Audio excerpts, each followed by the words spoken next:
coração. A palavra de Deus fala, Atos 9, a conversão de Saulo. Quem achou, diga amém. Amém. Vou ser breve na palavra. Fala assim: Saulo, respirando ainda ameaças e mortes contra os discípulos do Senhor, dirigiu-se ao sumo sacerdote e lhe pediu cartas para as sinagogas de Damasco, a fim de que, caso achasse alguns que eram do caminho, assim, homens como mulheres, os levasse presos para Jerusalém. Seguindo ele estrada fora, ao aproximar-se de Damasco, subitamente uma luz do céu brilhou ao seu redor. Caindo por terra, ouviu a voz do Senhor que lhe dizia: Saulo, Saulo, por que me persegue? Ele respondeu: Quem és tu, Senhor? E a resposta foi: Eu sou Jesus, a quem tu persegues. Mas levanta-te e entra na cidade, onde te dirão o que te convém fazer. Os seus companheiros de viagem pararam emudecidos, ouvindo a voz, não vendo contudo ninguém. Então se levantou Saulo da terra e, abrindo os olhos, nada podia ver, e guiando-o pela mão, levaram-no para Damasco. Esteve 3 dias sem ver, durante os quais nada comeu e nada bebeu. Amém. Os irmãos podem retornar ao seu serviço.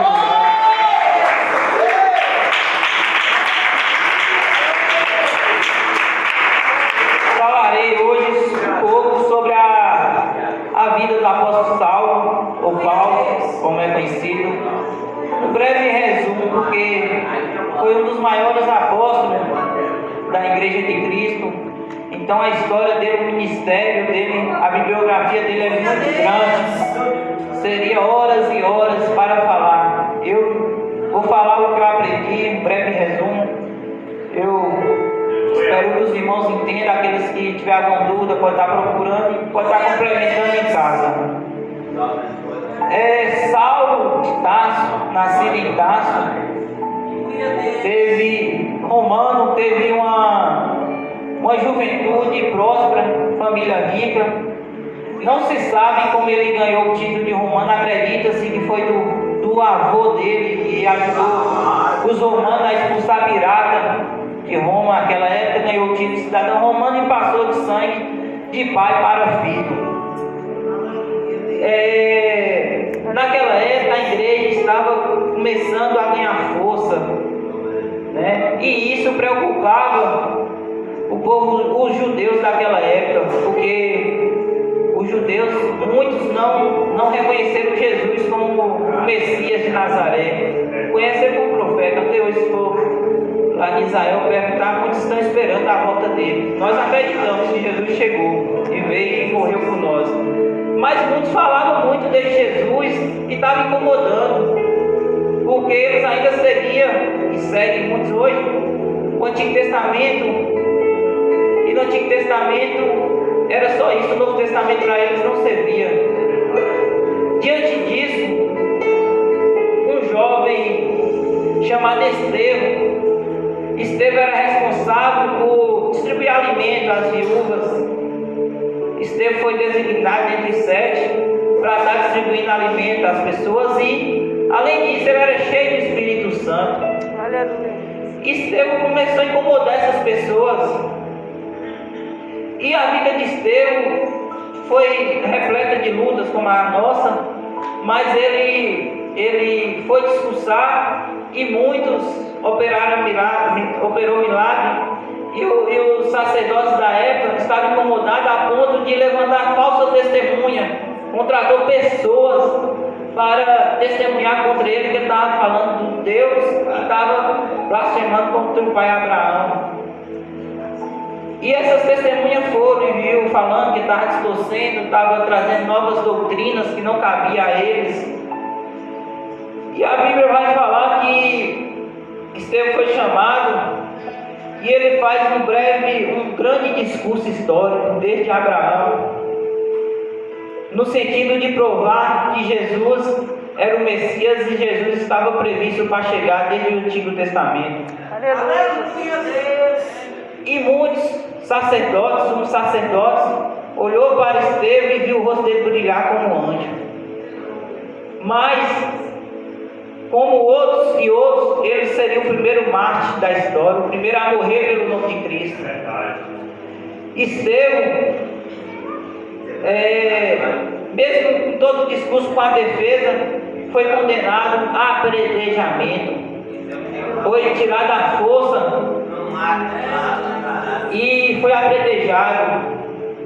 Mesmo antes da morte, ele falou: eis que vejo os céus abertos e o Filho do Homem em pé à destra de Deus.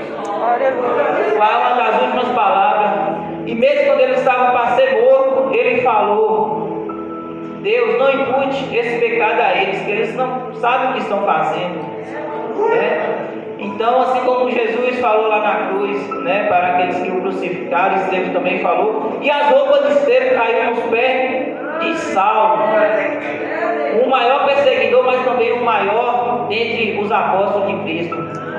A partir daí, entra a história de Saulo. Saulo já era respeitado por ter um intelectual desenvolvido, já discutia com muitos, com sumos sacerdotes, e tinha direito a voto. A partir de Estevão, foi o primeiro mártir da história. Saulo começa a perseguir as igrejas. Saulo, a palavra de Deus vai falar que ele respirava ameaça e morte contra os discípulos. Não importava se era mulher, criança ou homem, ele entrava na casa, quando não prendia, matava. Ele achava que estava fazendo em nome de Deus, estava cego, a gente vai ver isso mais à frente. E Paulo, que ficou conhecido depois, não se sabe se o nome dele foi mudado devido à história, ou se devido a ele quis, ainda, mas de certa forma o nome dele foi mudado para Paulo. E Saulo pede carta aos sumos sacerdotes para ir a Damasco perseguir alguns cristãos, porque muitos tinham, com a morte de Estevão, se espalhou o medo.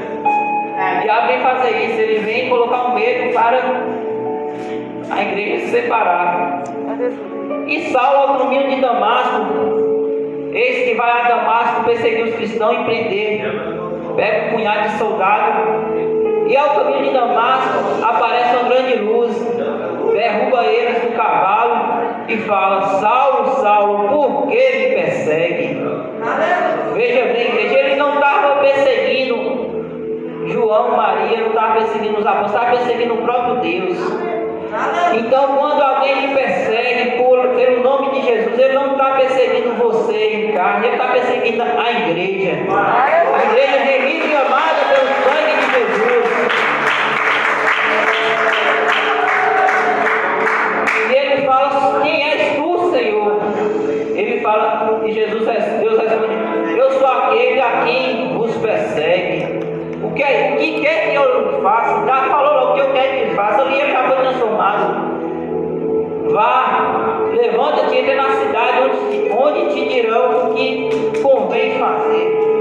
Lá em Damasco ele fica 3 dias cego, sem comer, sem a visão. E o Espírito Santo vai ante Ananias, outro servo seu que estava em Damasco, e fala para Ananias para ir ante certo endereço que tinha uma pessoa por nome de Saulo ou Paulo, que todo mundo conhece, que ele era um torturador, que fosse dele levar a palavra. Ele fala: Senhor, ele é o pior mártir, ele é o pior torturador, como eu vou fazer isso?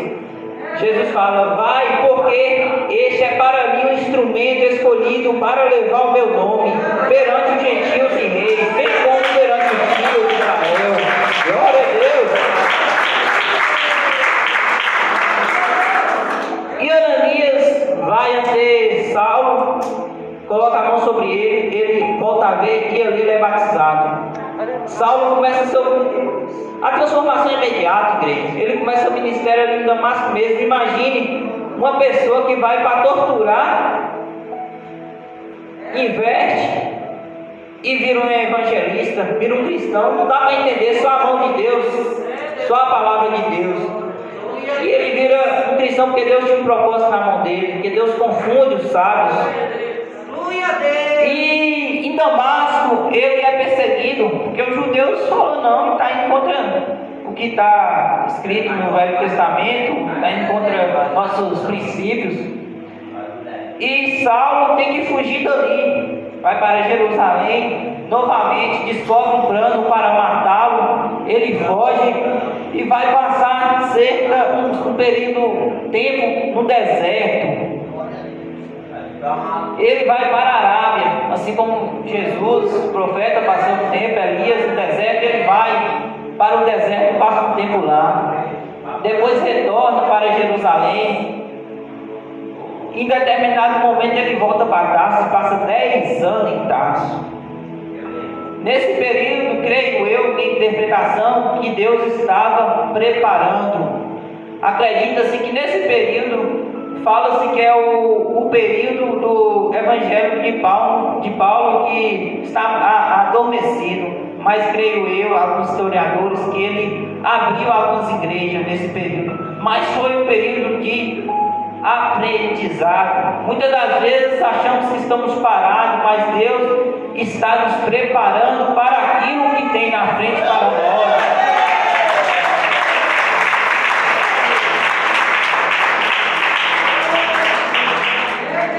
E Paulo é convidado por Barnabé, outro discípulo, a ir uma viagem a Tessalônica, a levar alguns alimentos. E a partir daí ele começa as suas viagens, 3 viagens que ele faz. Ele começa as suas viagens e a certo momento Deus separa ele e Barnabé para o ministério. Ministério esse que nós sabemos que o ministério de Paulo sacudiu Roma, sacudiu Jerusalém naquela época. Paulo viaja a primeira viagem a Antioquia. Porque Paulo, igreja, veio para os gentios e para os reis, e muitos para os judeus. Então, ele não ficou ali dentro de Jerusalém, ele foi para fora. Ele passou por Filipe, Tessalônica, Bereia, Atenas, Corinto, e a última viagem se findou em Éfeso. Ele foi preso por muitas vezes, ele foi castigado, foi apedrejado. Quantas e quantas vezes a igreja do Senhor não é apedrejada pelo seu nome? Quantas vezes não falo lá, ó como é que está fulano, como é que está ciclano? Quantas vezes o inimigo traz para abater a nossa fé? Mas isso é normal, igreja. Ó Paulo foi preso, foi massacrado, foi torturado, ficou preso em Roma por causa do nome do Senhor. Essa palavra de Paulo nos traz uma grande reflexão. Muitas das vezes achamos que passamos luta, mas esse aqui, que pagou com a própria vida, passou uma grande luta, pagou com a própria vida para honrar o nome do Senhor. Estima-se que Paulo, naquele período, após a morte dele, a igreja cresceu em 500.000 pessoas. Era muita gente. Naquela época era muita gente, porque Paulo tinha estratégia de ir para os grandes centros. A igreja do Senhor também tem que ter estratégia. Não adianta evangelizar só para os de dentro da igreja, tem que evangelizar os de fora, porque esse de fora, ele vai embora e vai levar o nome do Senhor ali, onde nós não temos perna. Paulo evangelizava nos grandes centros, e aquelas pessoas que vêm, gente de todos os locais, levavam o nome, e aquela pessoa já se tornava um líder de uma igreja.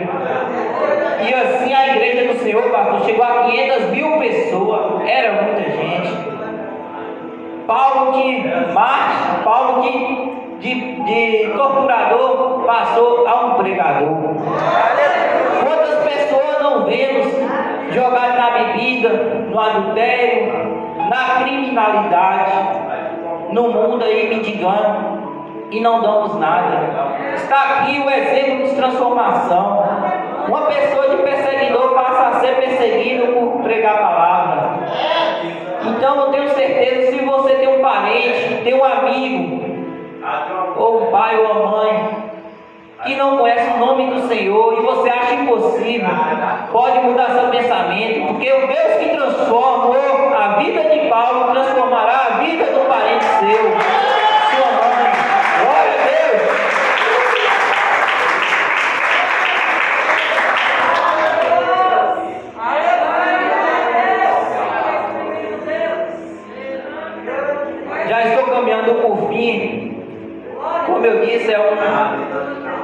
vida de Paulo teve muitas outras coisas, né? É um dos apóstolos que mais escreveu a Bíblia, então tem Romanos, tem muitas outras passagens. Mas antes dele morrer, ele escreveu. Ele foi para Roma, falou que se queria ser julgado pelo rei, por César, porque ele era cidadão romano, e naquela época quem era cidadão romano tinha o direito de ser julgado em Roma. E Nero, pastor, vai julgar ele. Ele, acredita-se que ele foi degolado o pescoço, cortado. Antes dele morrer, ele falou: quanto a mim, estou sendo já oferecido por libação, e o tempo da minha partida é chegado. Combati o bom combate, completei a carreira, guardei a fé. Já agora a coroa da justiça me está guardada,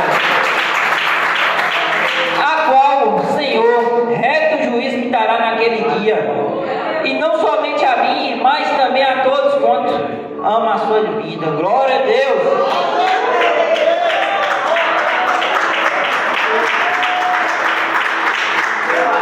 Assim como o jovem Estevão, o primeiro mártir, a qual teve voto para ser morto por Paulo, que falou: eis que vejo o céu aberto e o Filho do Homem em pé à destra de Deus.